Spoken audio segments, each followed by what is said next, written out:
అల్లూరి సీతారామరాజు జిల్లాలో బాక్సెట్ తవ్వకాల వ్యవహారంపై చింతపల్లి జెడ్పీటీసీ పోతురాజు బాలయ్య కూటమి ప్రభుత్వంపై మండిపడ్డారు.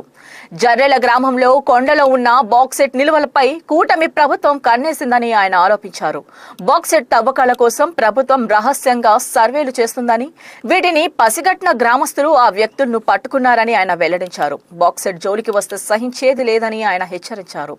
గతంలో వైసీపీ ప్రభుత్వం అధికారంలో ఉన్నప్పుడు గిరిజనుల ప్రయోజనాల దృష్ట్యా బాక్సెట్ జీవో 97ను రద్దు చేసే విషయాన్ని ఆయన గుర్తు చేశారు. ఈ కార్యక్రమంలో వైసీపీ పంచాయతీ విభాగం రాష్ట్ర కార్యదర్శి బొబ్బిలి లక్ష్మణ్, వైసీపీ నాయకులు పాటి చంద్రశేఖర్, వారా చిన్న నూకరాజు, దేపూరి రాజబాబు, కొర్రా తిరుపతి తదితరులు పాల్గొన్నారు.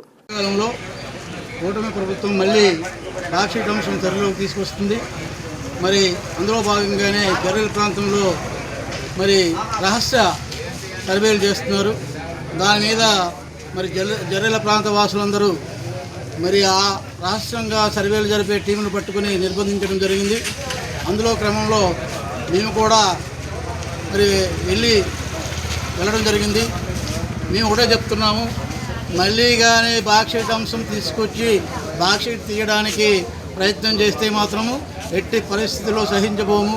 ఎందుకంటే ఎప్పుడో ఈ గతంలో జగన్మోహన్ రెడ్డి గారు ముఖ్యమంత్రిగా ఉన్నప్పుడు బాక్సైట్ జీవో 97 రద్దు చేయడం జరిగింది. తర్వాత గిరిజనులందరూ హాయిగా 5 సంవత్సరాల కాలంలో నిద్రపోయాము. మళ్ళీ కూటమి ప్రభుత్వము ఈ బాక్సైట్ అంశాన్ని తెరలోకి తీసుకొచ్చి గిరిజనులకు కంటి నిండా నిద్ర లేకుండా చేస్తుంది. ఇదే కానీ జరిగితే మరి యావత్ గిరిజన సమాజం అంతా ప్రతిఘటించడానికి సిద్ధంగా ఉన్నామని మరి తెలియజేస్తున్నాము. ఎందుకంటే మేము అధికారులతో కూడా చెప్పడం జరిగింది.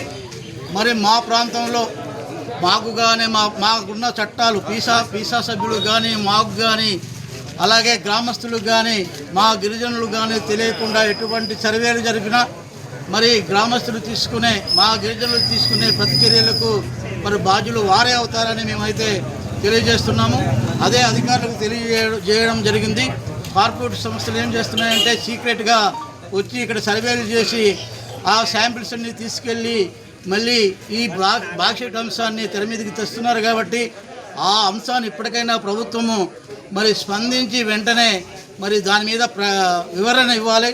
లేకుంటే మేము పెద్ద ఎత్తున బాక్సైట్ అంశంపై ఉద్యమిస్తామని తెలియజేస్తున్నాం. ఇప్పటి వరకు మేము చూస్తున్నాం, మరి మా మన్య ప్రాంతంలో మేము అడవుల మీదే ఆధారపడి బ్రతుకుతున్నాం.